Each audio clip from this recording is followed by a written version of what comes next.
राजस्थान का भौतिक विभाग। राजस्थान का भौतिक विभाग के बारे में हमने पिछले वीडियो में भी जाना था। अब बचा हुआ जो भाग है इस वीडियो में जानते हैं। तो देखते हैं राजस्थान का भौतिक विभाग क्या है। तो देखिए यहाँ पर 4 भागों में बांटा गया है राजस्थान के भौतिक विभाग को मुख्य रूप से। तो पहला बताया था पश्चिम मरुस्थलीय प्रदेश, दूसरा अरावली पर्वतीय प्रदेश, तीसरा है पूर्वी मैदान और चौथा है हाड़ौती दक्षिण पूर्वी पठार। अब यहाँ पर बात करते हैं पश्चिम मरुस्थलीय प्रदेश में कौन कौन से जिले आते हैं। तो इसमें 12 जिले आते हैं। कितने जिले आते हैं? 12 जिले आते हैं। तो कैसे याद रखना है अपने को? गहना जो बाजे जापा बेकी शेखावाटी। गहना जो बाजे, तो गहना अब इसमें भी 2 प्रकार का मरुस्थल हो गया। एक तो पूर्ण रूप से मरुस्थलीय जिले और एक है अर्ध मरुस्थलीय जिले। तो अर्ध मरुस्थलीय जिले कौन कौन से हैं और पूर्ण मरुस्थलीय जिले कौन कौन से हैं? तो पूर्ण मरुस्थलीय जिले हैं गैपुर गंगानगर, हैपुर हनुमानगढ़, जौपुर जोधपुर और बापुर बाड़मेर, जैसलमेर और बीकानेर। ये तो हो गए पूर्ण मरुस्थलीय जिले हो गए। अब अर्ध मरुस्थलीय में कौन कौन से आएंगे? नागौर और जापुर जालोर और पापुर पाली और यहाँ पर शेखावाटी का मतलब होता है सीकर, झुंझुनू और चूरू। ये शेखावाटी ये किस में आ गए? अर्ध मरुस्थलीय जिले हो गए। अब बात करते हैं पश्चिम मरुस्थलीय प्रदेश कितने क्षेत्रफल में फैला हुआ है? 62% क्षेत्रफल में फैला हुआ है। और जनसंख्या इसमें कितनी निवास करती है? 40% जनसंख्या निवास करती है। कितनी जनसंख्या निवास करती है? 40% जनसंख्या निवास करती है। अब बात करते हैं अरावली पर्वतीय क्षेत्र। अरावली पर्वतीय क्षेत्र का जो क्षेत्रफल है वो कितना है? 9 है। कितना है? 9 है। जबकि जनसंख्या यहाँ अरावली जो क्षेत्र पर्वतीय है इसमें कितनी रहती है? 10% रहती है। कितनी रहती है? 10%। देखो क्षेत्रफल भी लगभग है और जनसंख्या भी लगभग है। तो यहाँ पर 9:10 का है जनसंख्या और क्षेत्रफल का। तो देखिए यहाँ पर अगला अरावली पर्वतीय क्षेत्रफल में कौन कौन से जिले आते हैं तो बता देते हैं। देखो उसी अरावली का राज बता दो लवर आज। उसी अरावली का राज बता दो लवर आज। ऊ का मतलब यहाँ पर उदयपुर है। सी का मतलब है सिरोही है। अरावली का मतलब अरावली का साइलेंट है। राज का मतलब रा का मतलब राजसमंद है और जय का मतलब जालोर है और दो का मतलब दौसा है। लवर का मतलब अलवर है। आ का मतलब अजमेर है। जय का मतलब जयपुर का कुछ आंशिक भाग है। ये किस में आते हैं? अरावली पर्वतीय क्षेत्र में आते हैं। अब बात करते हैं पूर्वी मैदान। पूर्वी मैदान में ABCD आता है। जब आपने पढ़ा होगा राजस्थान का एकीकरण ABCD बताया गया था। क्या बताया गया था? ABCD। A का मतलब अलवर, B का मतलब भरतपुर, C का मतलब करौली और D का मतलब धौलपुर। ये किस में आते हैं? पूर्वी मैदान में आते हैं। पूर्वी मैदान में इसका क्षेत्रफल कितना है? 23% क्षेत्रफल है और जनसंख्या लगभग दुगनी निवास करती है। यानी कि 39% जनसंख्या निवास करती है पूर्वी मैदान में। पूर्वी मैदान में कितनी % जनसंख्या निवास करती है? 39%। और क्षेत्रफल कितना है पूर्वी मैदान का? 23%। लगभग दुगना है। लगभग दुगनी जनसंख्या यहाँ पर है। अब बात करते हैं हाड़ौती या दक्षिण पूर्वी पठार। हाड़ौती या दक्षिण पूर्वी पठार तो कोटा बाबूझा ऐसे कह सकते हैं कि हाड़ौती पठार में कौन सा आएगा? कोटा संभाग आएगा। कौन सा आएगा? कोटा संभाग। तो कोटा संभाग में बात करें तो कोटा हो गया, बारा हो गया, बूंदी हो गया और झालावाड़ हो गया। अब यहाँ पर हाड़ौती पठार का जो क्षेत्रफल है ये कितना है? 7% है। कितना है? 7% है। और जनसंख्या यहाँ पर हाड़ौती पठार में कितनी रहती है? 11% जनसंख्या निवास करती है। अब बात कर लेते हैं, आपको पता है कि पिछले वीडियो में पश्चिम मरुस्थलीय प्रदेश के बारे में जान चुके थे और अरावली पर्वतीय क्षेत्रफल के बारे में जान चुके थे। अब हम जानते हैं पूर्वी मैदान के बारे में। पूर्वी मैदान के बारे में, तो पूर्वी मैदान है जो नदी बेसिन प्रदेश है, नदियों से बना हुआ है। नदियों से बना हुआ होने के कारण से इसको किस नाम से जाना जाता है? नदी बेसिन प्रदेश के नाम से जाना जाता है। गंगा यमुना निर्मित प्रदेश है। ये मैदान कैसा है? पूर्वी मैदान गंगा यमुना से निर्मित है। भौतिक विभाग का निर्माण है। भौतिक विभाग का निर्माण भी इस जो पूर्वी मैदान का जो भौतिक विभाग का जो निर्माण किन नदियों से हुआ है? चंबल, चंबल बोलेंगे च फॉर चंबल, मैं for Mahi, by for Banas, by for Banganga, by for Banganga. ये किससे बने हुए हैं? जो पूर्वी मैदान बना हुआ है इन नदियों से भी, इन नदियों की सहायक नदियों से भी बना हुआ है। कौन कौन सी हुई? चंबल, माही, बनास, बाण, गंगा के द्वारा बना हुआ है। अब बात करते हैं सर्वाधिक उपजाऊ वाला पूर्वी मैदान है। सर्वाधिक उपजाऊ वाला मैदान कौन सा है? पूर्वी मैदान। सर्वाधिक वर्षा वाला, सर्वाधिक वन वाला, वनस्पति वाला और कृषि सघनता वाला, जनसंख्या घनत्व वाला, दलदलीय मिट्टी वाला मैदान, दलदलीय मिट्टी वाला जो मैदान कौन सा है? पूर्वी मैदान है। दलदलीय मिट्टी वाले मैदान को दूसरे किस नाम से जाना जाता है? तराई। किसके नाम से जाना जाता है? तराई वाला मैदान, तराई वाला मैदान के नाम से भी जाना जाता है। कंकड़, पत्थर एवं बजरी से निर्मित मैदान, वो भी कौन सा है? पूर्वी मैदान है। कंकड़, पत्थर और बजरी से निर्मित जो मैदान है वो कौन सा है? पूर्वी मैदान है। और कंकड़, पत्थर, बजरी से निर्मित मैदान को किस नाम से जाना जाता है? भावर, भावर के नाम से जाना जाता है। किसे? भावर के नाम से जाना जाता है। किसके नाम से? भावर के नाम से जाना जाता है। अब बात करते हैं प्राचीन जलोढ़ मिट्टी से निर्मित नदियों का जो पानी वर्ष पर्यंत नहीं पहुंचता, बाढ़ का पानी वर्ष पर्यंत नहीं पहुंचता, उसको क्या कहा जाता है? बांगर कहा जाता है। बांगर यानी कि बांगर कहा जाता है। क्या कहा जाता है? बांगर।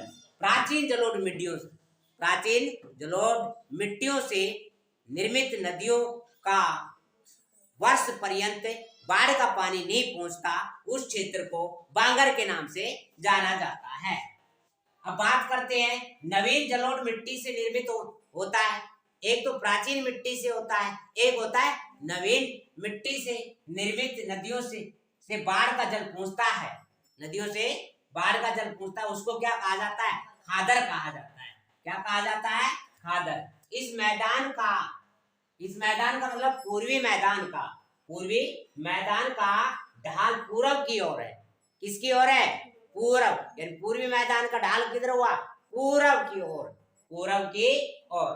और इसी पूर्वी मैदान में खस नामक घास पाई जाती है, जिससे इत्र बनाया जाता है। क्या बनाया जाता है? इत्र। आपको पता है खस नामक घास सबसे सर्वाधिक कहाँ पाई जाती है? भरतपुर में पाई जाती है। चंबल में सर्वाधिक भीड़ों का जो विस्तार है, चंबल में सर्वाधिक जो भीड़ों का विस्तार है वो कहाँ पे? सबसे ज्यादा भीड़ जो क्षेत्र है सवाई माधोपुर में है। कहाँ पर है जी?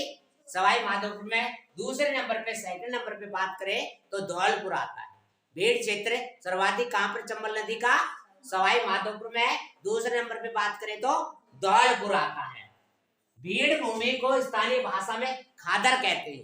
भीड़ भूमि को स्थानीय भाषा में क्या कहते हैं? खादर कहते हैं। खादर। और चंबल का जो बेसिन है, क्या है? चंबल का बेसिन ऊबड़ खाबड़ होने के कारण से उसको क्या कहा जाता है? डांग कहा जाता है। चंबल का बेसिन ऊबड़ खाबड़ होने के कारण से क्या कहा जाता है? डांग कहा जाता है। चंबल बेसिन उत्खात स्थल आकृति संपूर्ण भारत में प्रसिद्ध है। भाई चंबल का जो बेसिन है उत्खात स्थल आकृति, बहुत बार सवाल पूछता है तो ध्यान रखना। उत्खात स्थल आकृति संपूर्ण भारत में प्रसिद्ध है। भीड़ जो क्षेत्र है जो 480 किलोमीटर है, जो कोटा से लेकर के 12 तक फैला हुआ है। भीड़ क्षेत्र कितना है? 480 किलोमीटर में के है, जो कोटा से लेकर के 12 तक फैला हुआ है।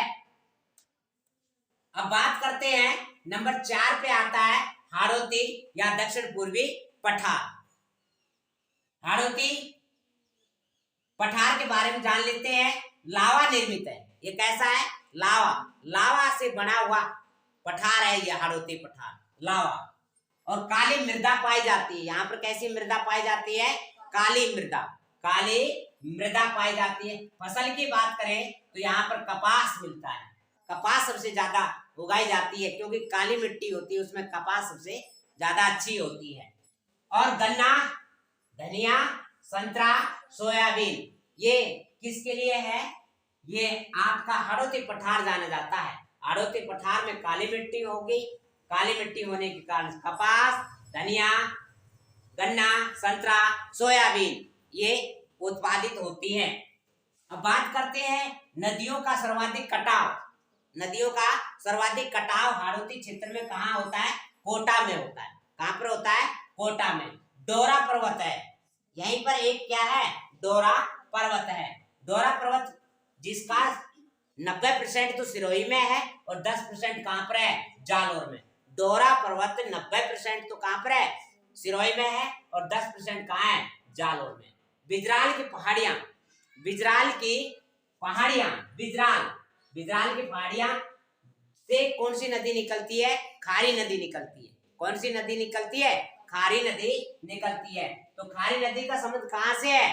राजसमंद से। अब ये कहें कि बिजराल की पहाड़ियां कहाँ पर है? राजसमंद में है। बिजराल की पहाड़ियां कहाँ पर भाई? राजसमंद में है। अब एक है नाकोड़ा पर्वत। नाकोड़ा पर्वत मुख्य रूप से ये कहें कि बाड़मेर में है। मुख्य रूप से बाड़मेर में है। और दूसरे नंबर पे आएगा तो जालोर आएगा। दूसरे नंबर पे आएगा तो जालोर आएगा। किसके लिए? नाकोड़ा पर्वत के लिए। अब है पाल खेत या लोहा गरल की पहाड़ियां। पाल खेत या लोहा गरल की जो पहाड़ियां हैं ये कहां पर है? झुंझुनू में है। लोहा गरल या पाल खेत की जो पहाड़ियां हैं कहां पर है? झुंझुनू में है। और काली खो पहाड़ियां कहां पर है? काली खो नामक जो पहाड़ी है इसके ऊपर आमेर दुर्ग बना हुआ है। आमेर दुर्ग बना हुआ है। आमेर दुर्ग किस जिले में है? कमेंट में जरूर बताएं। अब केवड़ा की नाल, फुलवारी की नाल, ये उदयपुर में है। केवड़ा की नाल, फुलवारी की नाल कहां पर है? उदयपुर में है। राजा भाकर पर्वत, राजा भाकर पर्वत और कनकाचल पर्वत, इसरानक, भाकर, ग्रेनाइट पर्वत, ये सभी कहाँ हैं? जालोर में है। कौन कौन से? राजा भाकर पर्वत, कनकाचल पर्वत, इसरानक, भाकर, ग्रेनाइट पर्वत, ये कहाँ पर है? जालोर में है। अब देखो कुछ प्रमुख दर्रे हैं। हाथीगुड़ा, सोमदेव, देसुरी की नाल या थाली, ये कुछ क्या है? दर्रे है। क्या है? दर्रे। और हाथीगुड़ा नामक दर्रे पर कुंभलगढ़ का दुर्ग बना हुआ है। कुंभलगढ़ का दुर्ग बना हुआ है। जीवला की नाल, पगल्या की नाल, बर की नाल, ये कहां पर है? पाली में है। जीवला की नाल, पगल्या की नाल, बर की नाल या बरनाल, ये कहां पर स्थित है? पाली जिले में स्थित है। अब देखो यहीं पर दक्षिण पूर्वी जो हाड़ौती पठार है यहां से नदियां निकल करके जाती है। तो जैसे एक बनास भी निकल करके जाती है और लोनी भी आती है, यहाँ से थोड़ी सी टच करती है, और चंबल भी। तो ध्यान रखें चंबल जो नदी है, चंबल नदी आपको अच्छी तरीके से याद होगा। चंबल क्या है? च फॉर चंबल, मैं फॉर माई, बै फॉर बना, लै फॉर लूनी, यानी कि चंबल, माई, बनास, लूनी, ये नदियां हैं।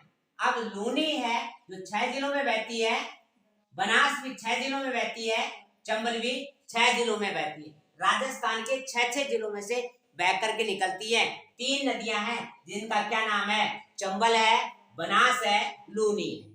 चंबल है, बनास है, लूनी है। अब यदि चंबल नदी के बारे में आप पूरी जानकारी लेना चाहते हैं तो चंबल वाला टॉपिक वीडियो देखना है। तो देखो यहाँ पर बनास नदी किन 6 जिलों में बहती है, तो याद रखना रांची भी आज टॉप से माँ, रांची भी आज टॉप से माँ। रामपुर राजसमंद, राजसमंद में से चलती है, राजसमंद में से चलती है, चित्तौड़गढ़ जाती है, चित्तौड़गढ़ से भीलवाड़ा पहुंचती है, भीलवाड़ा से अजमेर में जाती है, अजमेर से टोंक में जाती है और टोंक से जाकर के सवाई माधोपुर में चली जाती है और चंबल नदी में मिल जाती है। चंबल नदी का बताई थी सहायक नदियों के बारे में, चल कालिपा बामनी मेज की कुरेल बना। क्या बताई थी? चल कालिपा बामनी मेज की कुरेल बना। तो ये थी चंबल की सहायक नदियां हैं। बनास किसकी सहायक नदी है? चंबल की। अब बनास की भी आपको सहायक नदियां बताई थी, वन में कासिल मोरनी, सो बेर खारी, रणजीत ढिलान, ढाई मास ढूंढ कोठारी। तो यहाँ पर किसकी बताई थी? ये बनास की सहायक नदियां बता चुके हैं आपको। अब बात करते हैं लूनी नदी। लूनी नदी है जो 6 जिलों में बहती है। वो 6 जिले कौन कौन से हैं? अन्ना, पाजो, बाजा, अन्ना, पाजो, बाजा। ऐप और अजमेर के नाग पहाड़ से निकलती है। कहां से निकलती है? नाग पहाड़ से निकल करके गोविंदगढ़ नामक स्थान पर आकर के सरस्वती में मिलने के कारण इसके बाद में इसका नाम लोनी पड़ जाता है। क्या पड़ जाता है? लोनी पड़ जाता है। नागौर नागौर, पापोर पाली, जोधपुर जोधपुर, बापोर बाड़मेर, जापुर जालोर और जालोर में आकर के ये किस में गिर जाती है? गुजरात में चली जाती है। कहां पर चली जाती है? गुजरात में चली जाती है। और किसकी खाड़ी में गिर जाती है? कच्छ का रण में गिर जाती है। तो याद रखें, ऐपोर, अजमेर, नागौर, पापोर, पाली, जोधपुर जोधपुर, बापोर, बाड़मेर, जापुर, जालोर। अब सवाल उठता है, चंबल नदी भी 6 जिलों में बहती है। कितने जिलों में बहती है? 6 जिलों में। चंबल में धोकर माँ वो को चित्तौड़गढ़ आई। तो यहाँ पर सबसे पहले ये चंबल नदी है जो मध्य प्रदेश के जानापाव की पहाड़ियों से निकल करके आती है और वहां राजस्थान में जब प्रवेश करती है तो कहां पर करती है? चौरासीगढ़ नामक स्थान पर प्रवेश करती है। तो चौरासीगढ़ कहां पर पड़ता है? चित्तौड़गढ़ में। चित्तौड़गढ़ में आती है, चित्तौड़गढ़ से कहां चलती है? कोटा में चली जाती है और कोटा से चल करके ये किस में चली गई? बूंदी में। बूंदी का मतलब फिर माँ का मतलब माधोपुर, माधोपुर का मतलब सवाई माधोपुर में जाती है। कर का मतलब करौली में और लास्ट में जाती है धौलपुर में। कहाँ जाती है? धौलपुर में। तो क्या याद रखेंगे? चित्तौड़गढ़, कोटा, बूंदी, सवाई माधोपुर, करौली, धौलपुर में। इस तरीके से 6 जिलों में यह नदी बहती है। कितने जिलों में बहती है? 6 जिलों में। ये था राजस्थान का भौतिक विभाग।